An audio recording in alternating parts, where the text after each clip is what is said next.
Biocultores, buenas noches, bienvenidos a una emisión más de Bioethics News. Y como cada lunes le damos la más cordial bienvenida a nuestro querido profesor Pepe Arellano. Pepe, buenas noches. ¿Qué tal? Muy buenas noches a todas o todos. Un placer nuevamente en esta emisión de estos días lunes, 9 de la noche, en Bioethics News, porque las noticias merecen ser reflexionadas, doctora Netza. Así es, Pepe. Y bueno, pues, ¿qué te parece si comenzamos la reflexión con las noticias que nos tienes para ir entrando en materia y en calor? Adelante, Pepe, por favor. Bueno, es interesante el día de hoy estar abordando el tema que ya es un tema a nivel internacional, que es el tema de las vacunas. Y aquí van a surgir de lo que quisiera compartir en esta noche con todos, con todas, es algunas inquietudes de carácter ético. Y yo creo que la primera, y ya más, sobre todo que en nuestro país estamos ya en la fase de vacunación de personas de la tercera edad, y que posteriormente esperemos vengan otro tipo de generaciones a continuación a la cuestión de la vacuna, pues ha surgido siempre la duda o el comentario, incluso ya entre conocidos, debo de admitirlo, sobre si es ético o no es ético vacunarse, ¿no? La pregunta es una pregunta importante, sobre todo porque empiezan algunos sectores a tener cierto tipo de reticencia sobre las famosas fake news, ¿no? Todo el mundo sabe de que ha habido anuncios en donde algunas personas que han vacunado, de la tercera edad sobre todo, y que posteriormente fallecen, a causa de algún trombo, por ejemplo, que es lo que se está investigando sobre todo en países como la Unión, algunos países como de la Unión Europea, y que pues ha puesto nuevamente a debate sobre el temor de muchas personas por vacunarse. Aquí hago un pequeño paréntesis y simplemente comento que si bien sí se han presentado casos de reacciones adversas a alguna de las vacunas, sobre todo creo que estaba allí en cuestión la vacuna de AstraZeneca, la verdad es de que de los millones de dosis que se han inoculado, pues han sido muy pocos los casos, que por cierto, insisto, siguen en investigación, todavía no existe una clara vinculación respecto de efectos adversos. La pregunta nuevamente está centrada, insisto, en si es ético o no vacunarse. Más aún cuando incluso en algunas zonas, por ejemplo, de España, ya se prevén multas, por ejemplo, a quien injustificadamente no se quieran inmunizar, ¿no? Que va, creo que de los 1,000 hasta los 60,000 euros, una cosa así, ¿no? Para quien se resista a tener una vacuna. Obviamente, hay algunas personas que sería contraproducente por su propio estado de salud tomar una vacuna y será una cuestión de no vacunarse por una cuestión justificada. Pero ¿qué ocurriría si una persona insiste en no vacunarse? Bueno, pues los planteamientos éticos son desde aquellos que dicen de que es algo totalmente inmoral, dado que si todo mundo se está vacunando, no solamente para protegerse, sino para proteger a los demás, pues una persona que no se vacuna, pues estaría de alguna forma siendo beneficiada por aquellas personas que sí se están vacunando y de manera contraria, esa persona podría llegar a perjudicar en caso de contagiarse a otras personas por el hecho de no haberse vacunado. Entonces, aquí es donde está justamente el debate. ¿En dónde centrar la atención sobre si un Estado, la cuestión de la justicia, la cuestión de la política, implemente normas coercitivas para obligar a toda la población a que se vacune, o si es algo donde los sujetos, dada su autonomía, pueden decidir si vacunarse o no? Aquí, por ejemplo, este debate se abre justamente bajo la tesitura de aquellos que apuestan por una inmunidad del rebaño y que en palabras, por ejemplo, de una escritora, Eula Viz, diría de que pues justamente la inmunidad del rebaño es algo inmoral. Lo mejor sería hablar no de una inmunidad torpe del rebaño donde todo el mundo se va contagiando hasta adquirir cierta inmunidad, sino más bien apostar por una inmunidad de la colmena. Y la inmunidad de la colmena consiste justamente en considerarnos como seres racionales, capaces de colaboración, capaces de tener conciencia de que en el momento en que nos llamen a vacunarnos, no solamente es una cuestión de salud, sino es una cuestión ética, es una cuestión moral, el respeto a la vida por los demás, porque no vivimos justamente bajo esta metáfora del rebaño torpe, que algunos se van a ir allí de alguna forma adquiriendo inmunidad de manera accidental o fortuita, sino ya una cuestión más planeada, más razonada. Por eso esta escritora Eula Biss diría que pensemos más bien como colmenas antes que como ovejas. ¿Cómo ves el tema, doctora Netza? Ay, la bronca es que de pronto pensamos como chimpancés. Con perdón de los chimpancés, que con son perdón, mucho más exacto. inteligentes, claro. Con perdón de los chimpancés, pero de pronto somos más mamíferos de lo que quisiéramos. Entonces, apostarle a que adquiramos este nivel de organización, cooperación que tienen las abejas, híjola, se me hace así como la iluminación espiritual para la humanidad. O sea, nos queda demasiado grandote. Obvio, sin ser peyorativos o de menospreciativos hacia las cualidades que tenemos finalmente. Pero sí se me hace una cosa bastante idealista. Mira, casi todo acaba siendo semicoercitivo. Por ejemplo, si quieres ser donador o no, a fuerza lo tienes que decir cuando te dan la licencia. O sea, no es así de que yo no quiero decir nada. A fuerza tienes que decir sí o no para que te den la licencia. Entonces, el INE, o sea, si no existiera este requisito obligatorio para hacer tus trámites bancarios, todos los trámites bancarios, trámites simplemente para a veces poder entrar a una dependencia oficial, siempre te piden el INE. Si no existieran estos mecanismos de requerimiento del INE, pocos tendrían el INE. Entonces, desgraciadamente, te repito, somos más chimpancés de lo que quisiéramos y entonces se nos vuelve obligatoriedad el tener algo para poder lograr algo.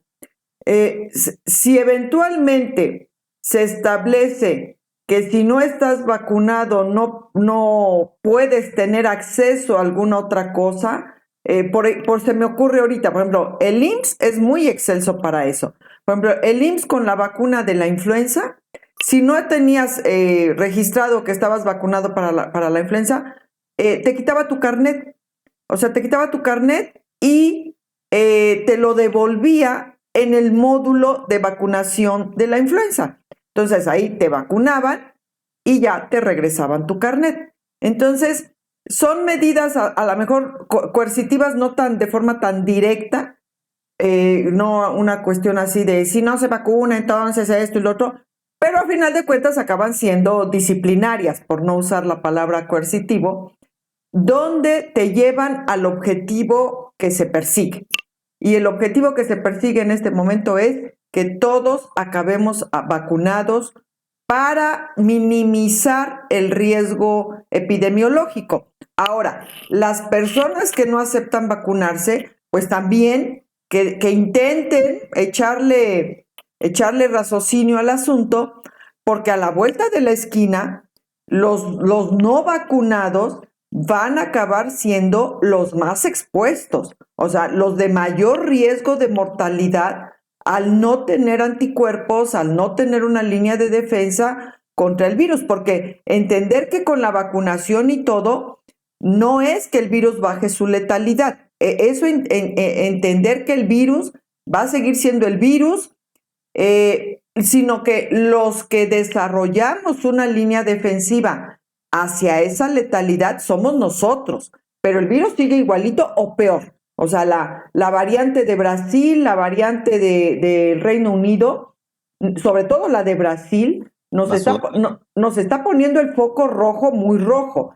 Entonces, ¿dónde está la estrategia? En que nosotros desarrollemos cierta defensa hacia esa letalidad. Los no vacunados, por supuesto, están, ahora sí que valga la expresión, de pechito hacia esa letalidad. Luego, entonces, va a ser la población de mayor riesgo de mortalidad, de contagio y mortalidad por no vacunarse. Entonces, ojo con eso, porque queriendo evitar un aparente peligro, que es la vacuna en sí, se quedan expuestos al 100% a un peligro real. Ese sí es real. Aquí con la de la vacuna es un riesgo relativo y un peligro mucho más relativo. Es un poco la lotería de la vida, pero con el virus la letalidad del riesgo es real y es al 100%. Entonces ahí también, como dicen, echarle un poquito de raciocinio, echarle ganitas al raciocinio, a la racionalidad, y pensar bien, sopesar bien riesgos, beneficios. O sea, el objetivo al final es tener anticuerpos. Eso es lo que te da esta cierta seguridad. Pero el punto es cómo adquieres esos anticuerpos. Y puede ser con unas vacaciones en terapia intensiva o con una vacuna que efectivamente a los 220 millones de vacunados que ya hay en el mundo, o sea, ya estamos hablando de una cantidad verdaderamente importante, el índice de efecto adverso realmente es muy bajo. Digo, entendiendo la magnitud que estamos viviendo, es la población mundial, nada menos. Entonces, el índice de evento adverso realmente es bajísimo. Y también no desgarrarse la vestidura demasiado, Pepe, porque todas las vacunas, o sea, hay que entender también este efecto dominó efectivamente, de la sobreexposición a la información. No solo el fake news, sino también el estar bombardeado de tanta información. Porque todas las vacunas, Pepe, todas, desde la primera que se inventó hasta la actual, han tenido efectos adversos. O sea, la polio, la rabia, todas las vacunas han tenido efectos. O sea, no existe la vacuna pura, inocua, que nunca causó nada. ¿Cuál era el punto? ¿Cuál es el punto? Que en esas épocas, al no haber tanto bombardeo, al no haber tanta fake news, al no haber estos mecanismos globales de información o desinformación, pues pasaba desapercibido y la gente pues tenía esa confianza hacia la vacuna. Y cada campaña de vacunación, pues los que somos de Madonna para atrás les recordamos perfecto. Era ahí en la escuela, en la primaria, te llegaban las enfermeras y te formaban y órale. Y ni permiso le pedían a los papás ni nada. O sea, nada más les avisaban. Pero había una confianza social absoluta hacia la vacunación. Pero había efectos adversos, o sea, siempre ha habido efectos adversos. Ahorita se ha magnificado y se ha magnificado de forma negativa, donde te digo, tantito nosotros y tantito esta desinformación global, pero tampoco desgarrarse a lo tonto. Efectos adversos siempre ha habido, pero siempre han sido superados y en una proporción amplísima los beneficios que se obtienen de la vacunación. De otra forma, todos tendríamos polio. O sea, también, o habría muchísimos muertos por rabia, o por tétanos, o por tuberculosis. O sea, la tuberculosis no sería una enfermedad controlada, porque de que hay. Pero de que ya no todos nos morimos por tuberculosis, o no es una pandemia extensa, que todos estuviéramos en riesgo de tuberculosis, es gracias a el siglo que llevamos vacunándonos, y por eso enfermedades que son también muy mortales se encuentran bajo control. Entonces, tampoco desgarrarnos demasiado la vestidura con esto de los eventos adversos. Pepe. Sí, yo creo que aquí has dicho algo muy importante. El tema es la cooperación. El tema es la capacidad de ser seres racionales y de ver que justamente si cooperamos como sociedad, pues esto va a salir mucho más adelante y serán mucho menos las muertes que tenemos que lamentar. Es decir, el tema no solamente es si me vacuno o no me vacuno, el tema son muertes reales que provoca esta pandemia y que, bueno, la vacuna exactamente constituye uno de los elementos más claros, una de las, no es la única, no es la única por la cual vamos a salir, pero sí es central el tema de la vacuna, por lo cual creo que el vacunarnos cuando nos corresponda, cuando nos toque, cuando tengamos esa maravillosa posibilidad, porque también hay que decirlo, en países donde ya están llegando las vacunas, resulta que hay personas que pueden llegar a poner objeciones cuando existen muchísimos países donde no les ha llegado una sola dosis de vacuna, ¿no?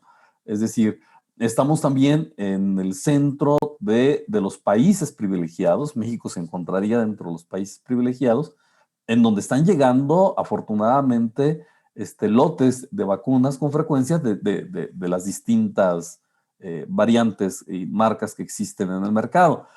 Pero existen, obviamente, y ese ha sido uno de los reclamos de la OMS, países donde no les ha llegado una sola dosis.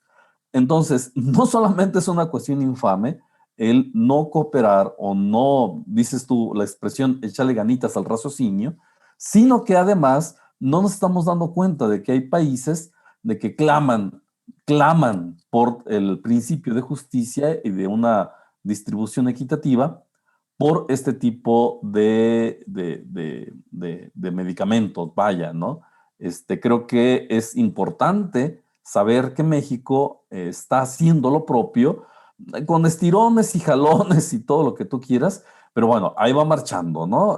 Tengo la fortuna de haber visto ya en la ciudad donde radico, aquí en Querétaro, pues ya filas y una organización para vacunar a las personas de la tercera edad, ¿no? Ya en los siguientes, esperemos, seremos nosotros. Pero por lo pronto, creo que sí es un llamado a no actuar como rebaño, sino actuar bajo la lógica de la colmena, ¿no? La lógica de la cooperación, doctora Netza. Así es, Pepe, donde hasta los zánganos cooperan. Entonces aquí los zánganos humanos, pues también que pongan lo propio. Y por favor, biocultores, si llevan a sus papacitos y a sus mamacitas a vacunarse, pónganles cubrebocas, porque efectivamente se ven las filas enormes de la gente y ahí todos aglomerados, sin cubrebocas, con el cubrebocas mal puesto. En serio, por favor, el ir a vacunarse también implica otro segundo acto de raciocinio, que es ponerse bien el cubrebocas, de preferencia llevar careta, porque ante estas aglomeraciones pues se generan más aerosoles y protegerse bien mientras están ahí en la fila de la vacunación. Bien, adelante Pepe, ¿qué más tenemos? Otra de las preguntas centrales, ¿no? Regresando nuevamente al mismo tema de las vacunas, es de que Pfizer, Moderna y AstraZeneca ya han comenzado a hacer pruebas clínicas contra el coronavirus en niños, con vacunas contra el coronavirus en niños. La pregunta es, ahora, ¿es ético probar las vacunas en niños? Los expertos en pediatría dirían que esta decisión, pues es una decisión que vale la pena detenerse y reflexionar un poco, dado que por una parte sabemos que la población infantil ha sido un sector menos vulnerable, ¿no? En cuestión de este tipo de infecciones. Todavía no se sabe bien a bien por qué los niños no se infectan tan rápido o tan graves como los adultos.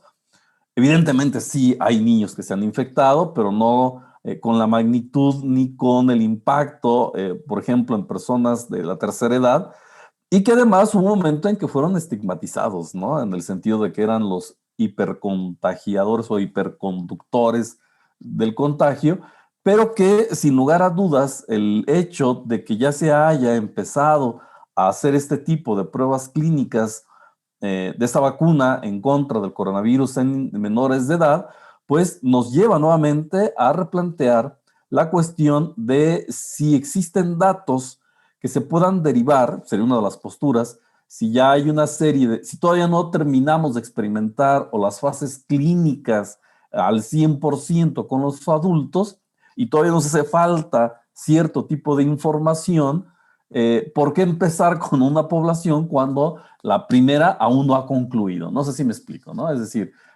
todavía no terminamos una, ya estamos empezando otra, pero además muchos de los datos de la experimentación con adultos puede generar ya conocimiento para los menores de edad. Entonces, también hay quien dice que, bueno, a lo mejor no hay tanta necesidad o habría que tener más precaución de no hacer ensayos que sean no necesarios. Y por otra parte, la cuestión del consentimiento informado, ¿no? La cuestión, en el caso de los menores de edad, no estamos hablando de consentimiento, sino de sentimiento informado. Y por otra parte, quien dice y apoya esta iniciativa, de que sí es importante, dado que en el ambiente clínico, pues no puedes derivar tus resultados de adultos o de un cierto tipo de edad para otro tipo de edad, en este caso los niños, que dicho sea de paso, pues sería en último caso el último sector de la población en vacunarse, ¿no? Es decir, estamos empezando, bueno, primero en el caso mexicano con el sector clínico, con el sector médico, pasamos a las personas de la tercera edad y las personas menores o más jóvenes pues serían las últimas en llegar. Por lo cual también es importante que desde ahorita este tipo de experimentos se estén realizando en la población infantil. ¿Cómo ves esta situación, doctora Netza? Es que la dinámica de la pandemia, Pepe, es exactamente esa. La primera ola fue como que el adulto promedio. La segunda ola, los más afectados fueron la tercera edad. La segunda ola fue muertos y muertos y muertos de la tercera edad. Y ahorita, mucho me temo que la advertencia es que la tercera ola van a ser los niños. Entonces, en la primera ola y la segunda ola, efectivamente, se tenían estas nociones de que eran los menos contagiados, sobrevivían bien al contagio, etcétera, etcétera. Pero ya ahorita, que todavía ni llega la tercera ola aquí a México, se espera más o menos que en un mes y medio, se venga de frente, llegue de frente, ya están empezando a tener o a ver a los niños. La tercera ola va a ser de los niños y ese es el enorme temor que se tiene porque, pues como me comentaban los especialistas propios al caso, dicen, ni protocolos bien establecidos tenemos. Precisamente por esto, porque las otras dos primeras olas, la población infantil no era como que no estuvo muy en el foco de atención. Entonces, por eso también la dinámica de la experimentación en vacunas. Y ahorita, por supuesto, se van sobre los niños porque la tercera ola va a ser infantil. Y no es que quiera uno ser catastrófico, pero hay muchas voces de alerta porque ya esta tercera ola está tomando a todos agotados a más no poder. Entonces, esto expone todavía más a los niños y sobre la cuestión ya que ya nadie sabe ni qué hacer ni nada de el regreso a las escuelas. Exacto. Entonces, si los siguen dejando ahí encerrados, pues obvio ya se está viendo el impacto a todos los niveles de que sigan ahí encerrados. Y si los sacan a las aulas, si entendiendo que la tercera ola va a impactar epidemiológicamente a la población infantil y además los regresas a las aulas, pues obvio ese riesgo se incrementa exponencialmente. Entonces están con este drama en este momento, este dilema de regresarlos o no.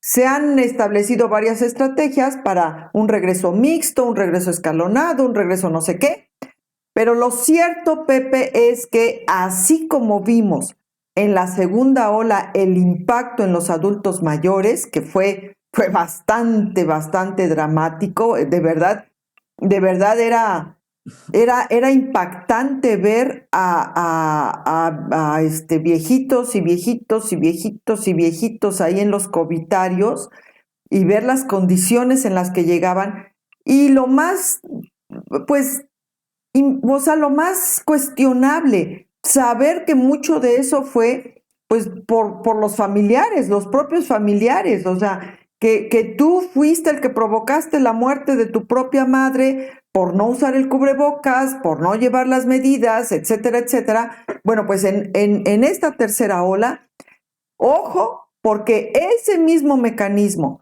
que fue el que propició el impacto en los adultos mayores, pues es el mismo mecanismo que va a propiciar el impacto en los menores de edad.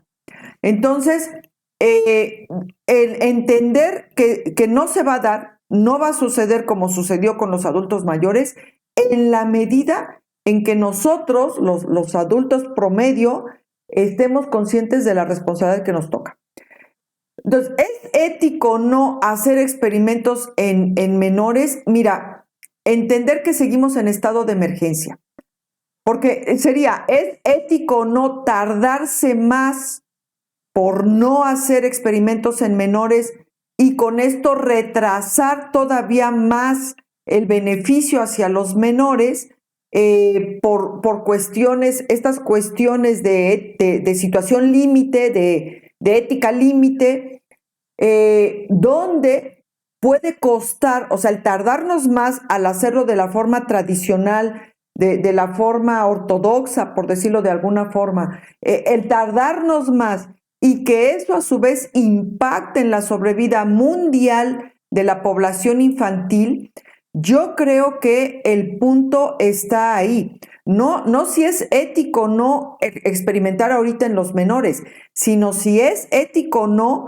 el hacerlo de forma tradicional, el hacerlo de forma ortodoxa y con eso retrasar muchísimo más los resultados que a su vez representarían un impacto global grave en la mortalidad de los niños, entendiendo que la tercera ola es en la población pediátrica. O sea, la tercera ola le va a pegar a los niños o le pertenece a los niños. Y entonces con esto ya se volvería muy cuestionable que es el famoso dilema de Occam, la guadaña de Occam, o sea, de por no sacrificar a 500 o a 5,000, expusiste a 200 millones de niños, o no, deben de ser muchísimo más niños en el mundo, por hacerlo de la forma ortodoxa, y eso te representa más tiempo para tener resultados.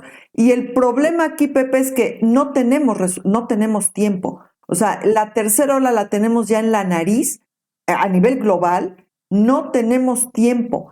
Que en otros países se convierte en la cuarta ola, o sea, también entender eso, porque pueden decirme, bueno, Europa ya está finalizando la tercera ola.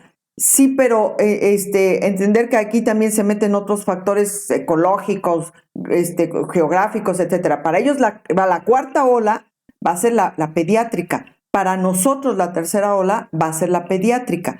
Entonces, y ya los pediatras, los que se dedican a áreas críticas pediátricas, ya están teniendo a los primeros chiquitines graves, intubados, complicados, gravísimo en los covitarios.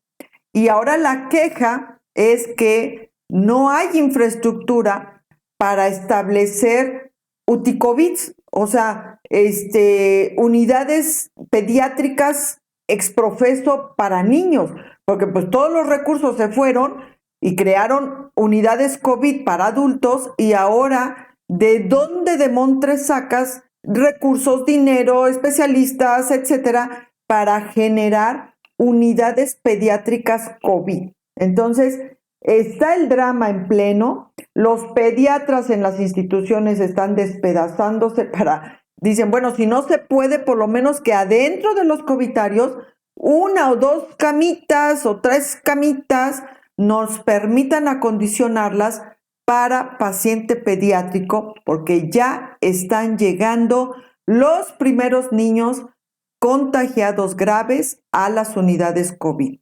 Esa es la razón, Pepe, por la que ahorita lo que tú presentaste está teniendo esa dinámica. Entonces aquí ahorita sacrificas a unos miles en aras de intentar crear un mecanismo de defensa eficaz para cientos de miles de millones en el mundo. O te vas por la ruta ortodoxa, retrasando resultados que en este momento se tornan de emergencia. Son resultados de emergencia, por lo que se nos viene encima, Pepe. Y la cosa va a poner crítica, porque ahora con esas famosas vacaciones de la Semana Mayor o de la Semana Santa, pues vemos en México las playas abarrotadas de familias, ¿no?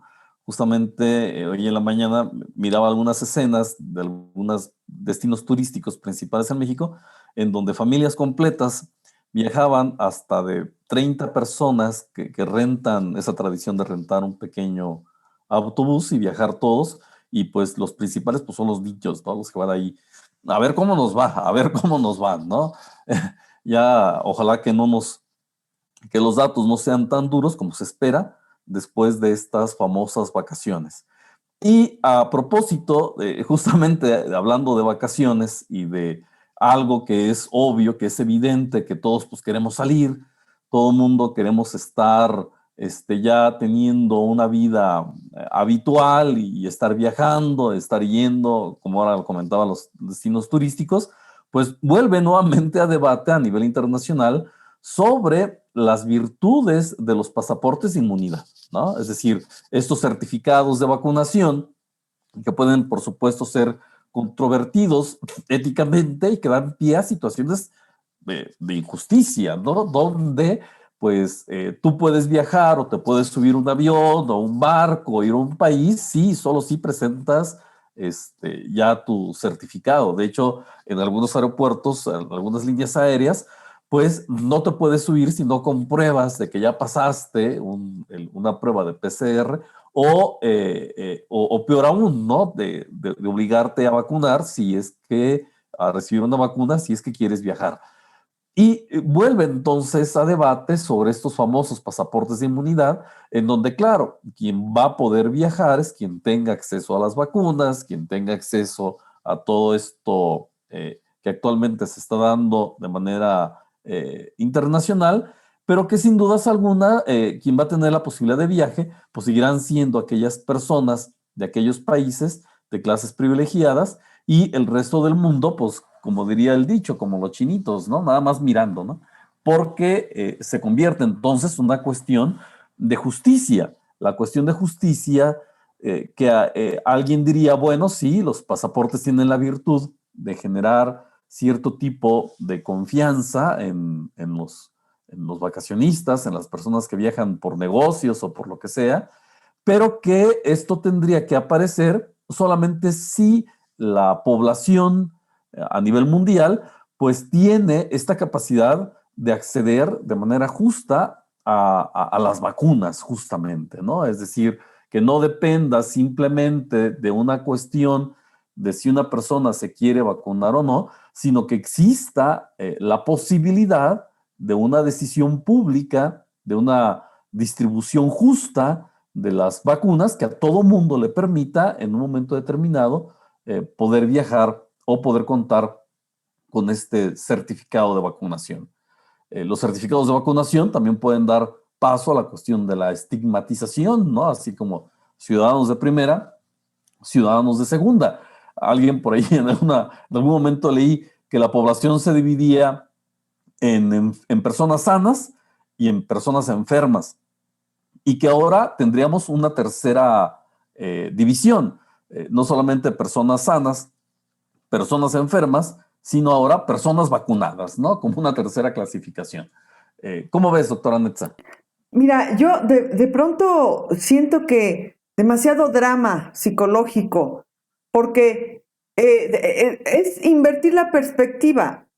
Por ejemplo, cuando tú viajas a África o a la India, es de tener que vacunarte, ponerte un montón de vacunas, pero no porque tú seas el agente peligroso para África o para la India, sino es para protegerte a ti de lo que África o la India te puede representar. O sea, al tú no tener pues esas defensas que seguramente de forma endémica los pobladores nativos van desarrollando, te aplican un montón, o sea, hay una carga de vacunas. De hecho, la clínica del viajero en los hospitales, en algunos hospitales de tercer nivel, sobre todo privados, está la clínica del viajero, donde tú vas y literal te dan eso, un pasaporte de vacunación de viajero, donde, ¿a dónde vas a ir? Pues voy a ir a la India. Ah, pues usted necesita esta y esta y esta y esta y esta y esta vacuna. Te la aplican, te dan tu pasaporte bueno, que sería el equivalente al pasaporte de inmunidad,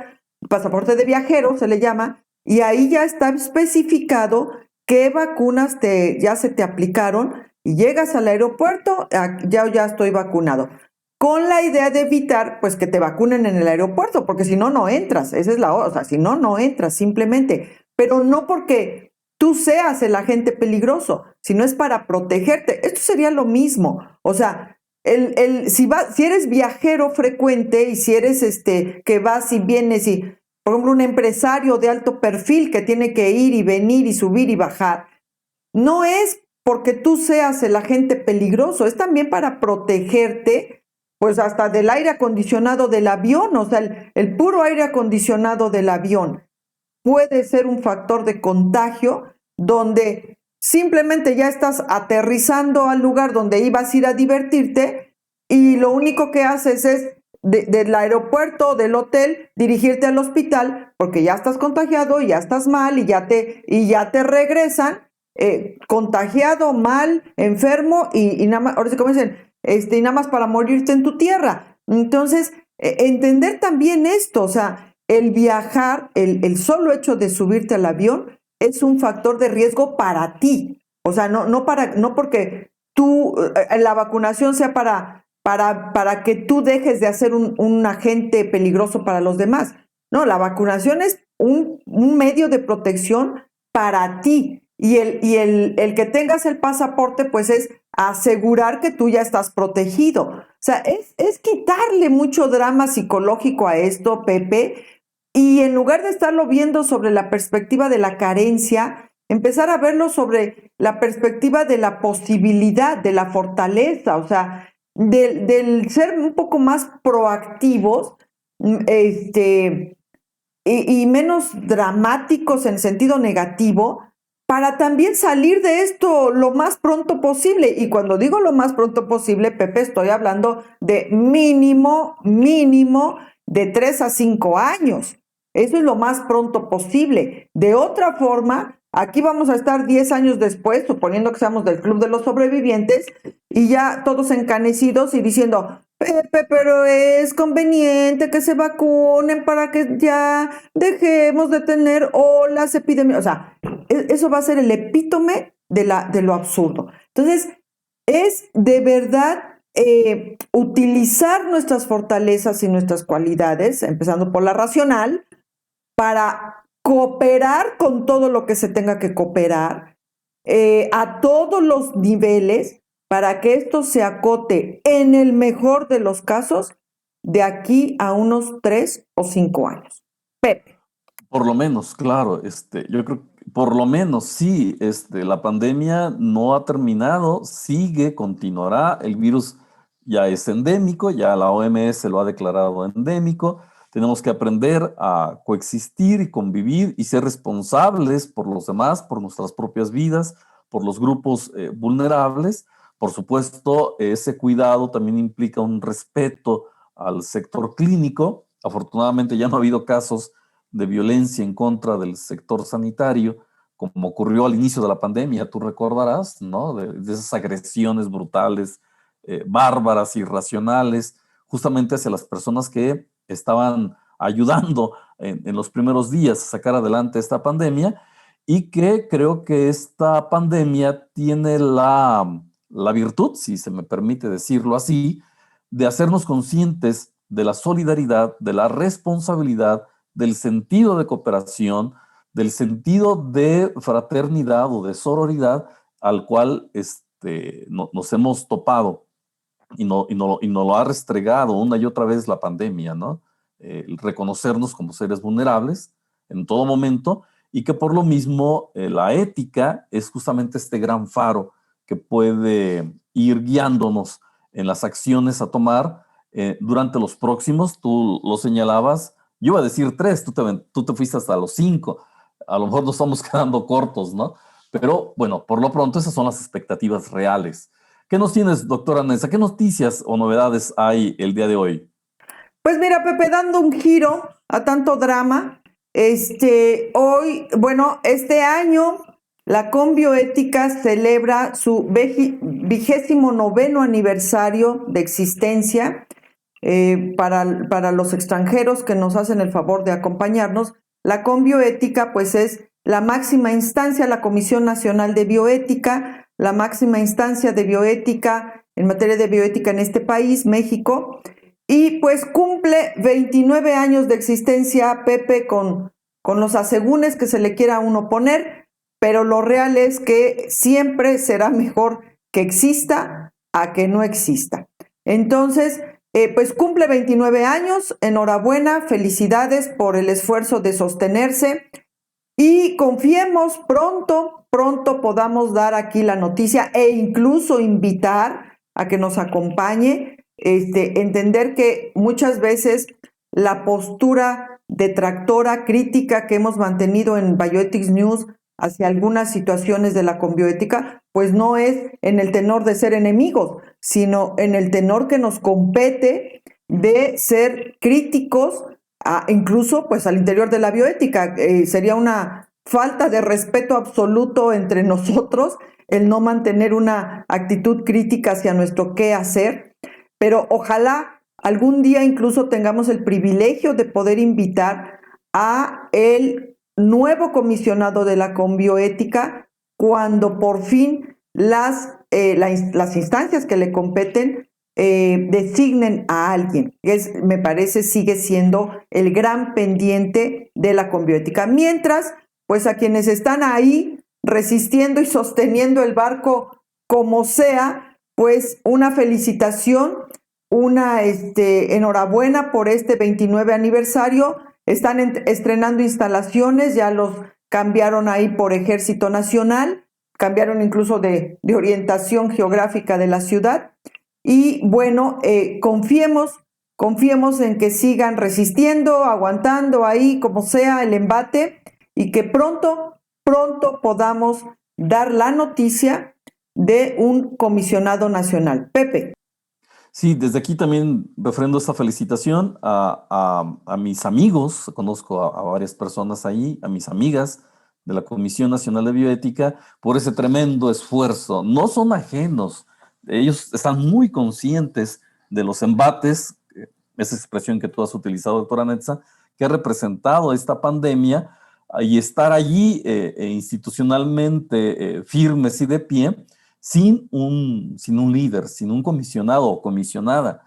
Entonces, no solamente es una actitud de fortaleza, sino es una actitud de valor, de compromiso, sin duda alguna, de todas y todos los que trabajan en la Comisión Nacional de Bioética en México, y desde aquí nuestro reconocimiento, y por supuesto, no solamente los invitamos a Bioethics News, sino que también desde aquí les tendemos la mano en lo que podamos colaborar como programa, como personas, como sujetos, como interesados en dar aportaciones al campo de la bioética.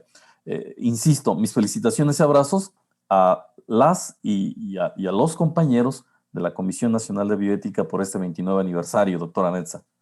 Así es, y que sean muchos más. Siempre, independientemente de lo que suceda e independientemente de las fallas que haya o lo que sea, siempre va a ser muchísimo mejor que exista una Comisión Nacional de Bioética con sus filiales en cada estado a que no existan. Entonces, nos congratulamos que la Conbioética no solo esté en su 29 aniversario, sino que se acumulen muchos más y que entre todos sigamos contribuyendo a que la bioética en este país y en el mundo se siga fortaleciendo, siga creciendo, y estas instancias por mucho son necesarias. Así que, pues un aplauso bioético a la Conbioética que hoy cumple años. Por otro lado, otro aniversario también muy relevante, el proyecto Genoma Humano, Pepe, cumple también su 20º aniversario, 20 años al hito que representó, el hito científico que representó la decodificación del genoma humano. Y a 20 años de distancia, pues no cabe duda que es un proyecto que todavía, en mi opinión, todavía no le vemos todo su potencial. O sea, conforme la ciencia y la tecnología vayan avanzando, seguramente vamos a ver descubrimientos mucho más asombrosos de los que hasta el momento nos ha otorgado. Mientras, pues ya a 20 años de aquella publicación y de aquella noticia que dio incluso el presidente de Estados Unidos en turno, ha contribuido, las investigaciones en el genoma humano han contribuido a explorar 1.660 enfermedades con raíces genéticas. Se han probado de forma experimental 7.712 productos farmacéuticos, todos a nivel experimental, como mencioné, y todos aprobados ya por los resultados de eficacia y seguridad que han dado. Por supuesto, quizás uno de los puntos más finos y controversiales también ha sido los avances en el conocimiento del polimorfismo de los genes, que dio pie o dio lugar al desarrollo de la famosa genética clínica, que se espera en un futuro y que de hecho ya ha dado 3 resultados útiles hasta el momento, de esto de generar los fármacos personalizados, o sea, el ya muy, muy específico de la persona, y crear tu tratamiento en base a tu condición genética particular de tus diversas enfermedades que padezcas. La famosísima genética clínica, que ya hay una paciente por ahí, si no mal recuerdo, de Bielorrusia, que es la primera paciente que tiene su terapia génica, es decir, se diseñó el tratamiento hacia las enfermedades que padece, que es una enfermedad genética, se diseñó ex profeso a la variante que ella tiene, a la condición clínica que ella tiene, y hasta el momento esa terapia génica personalizada pues ha sido bastante eficaz y segura para esa paciente en particular. Entonces, hay resultados prometedores en el desarrollo de la genética clínica, que en un futuro, no medido, pero en un futuro, se vuelva ya incluso global. Todos tengamos nuestra terapia génica. Y por el otro lado, lo que hace también unos años, 3 años más o menos, el escándalo global con este científico chino que hizo una edición genética para aparentemente generarles inocuidad a 2 gemelas, que hasta la fecha nadie sabe dónde acabaron esas gemelas, suponiendo que existan, pero es el otro hito científico que se desarrolló a raíz del proyecto Genoma Humano, la famosa edición genética, que con este instrumento del CRISPR, que permite estas ediciones, cortes y pegues de la secuencia genómica para literal, aquí ya no es tratamiento de genética clínica, de que tienes la enfermedad y te dan un tratamiento ex profeso, no, sino que aquí es que te quitan los genes que potencialmente podrían hacer que desarrolles la enfermedad. Entonces aquí es otro tipo de terapia más radical, que se va más a raíz, más hacia cuestiones muy finas de polimorfismo genético, pero que por supuesto en estos momentos apenas está digamos, en pañales el asunto, porque también se sabe que este polimorfismo genético no es tan lineal ni tan sencillo de manejar, porque se sabe que le mueves por la derecha y te brincan 20,000 cosas por la izquierda. Como sea, en este momento se festeja el 20 aniversario de este hito científico-tecnológico que sucedió hace 20 años, en el 2001, con el proyecto, la decodificación del genoma humano, el proyecto que derivó en el proyecto Genoma Humano y que a su vez está dando ya estos resultados a 20 años de su creación realmente. Pepe. Pues aquí hay que decirlo con toda franqueza, frente a aquellos o aquellas que se rasgaban, o ahora sí las vestiduras, cuando se dio este anuncio del genoma humano y que decían, no, es que la vamos a jugar a ser Dios, se vienen cosas monstruosas, ¿no? Todo este hecatombe o apocalipsis que vamos a enfrentar a partir de esta manipulación genética.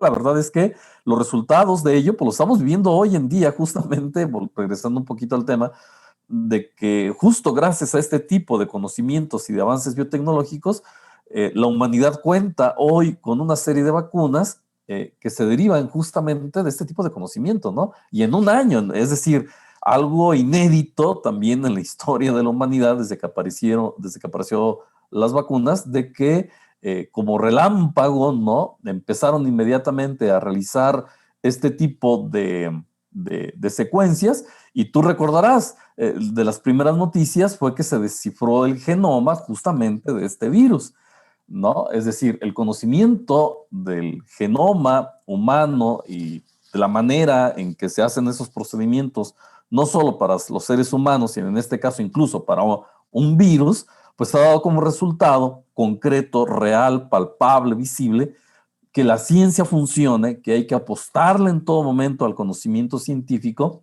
frente a discursos metafísicos, religiosos o no sé cómo denominarlos, ¿no? Hasta esotéricos, que a veces esgrimen argumentos en contra de este tipo de investigaciones, pero insisto, los resultados están ahí. Hoy tenemos en un tiempo récord, no solo una, sino 5 vacunas, ¿no? Que se están produciendo y otras que seguramente estarán por venir. Y que bueno, apenas los resultados, grandes logros, ya se están viendo, ya es una realidad, no estamos hablando de ciencia ficción. Entonces, enhorabuena y bueno, estar siempre al pendiente del uso de la razón, de tener el coraje y el valor de pensar, de establecer argumentos, y creo que este es justamente el centro de los planteamientos en el terreno de la bioética. Doctora Netza. Así es, Pepe. A la tecnología siempre hay que verla, a la ciencia y a la tecnología, con el ojo derecho del optimismo, el ojo izquierdo del escepticismo en algunos casos y el tercer ojo de la prudencia. Y en esa medida, la ciencia y la tecnología, vigilar siempre que nos ofrezcan lo mejor de ellas, y eventualmente obtenemos el beneficio. Como bien dijiste, primero es la desgarradura irracional de las vestiduras, pero a la vuelta del tiempo siempre acabamos obteniendo lo mejor que nos pueden ofrecer. Bien, Pepe, pues se nos acabó el tiempo. Nos despedimos, por favor. Pues muchísimas gracias a todas o todos. Gracias por estar en este espacio, porque las noticias en bioética merecen ser reflexionadas.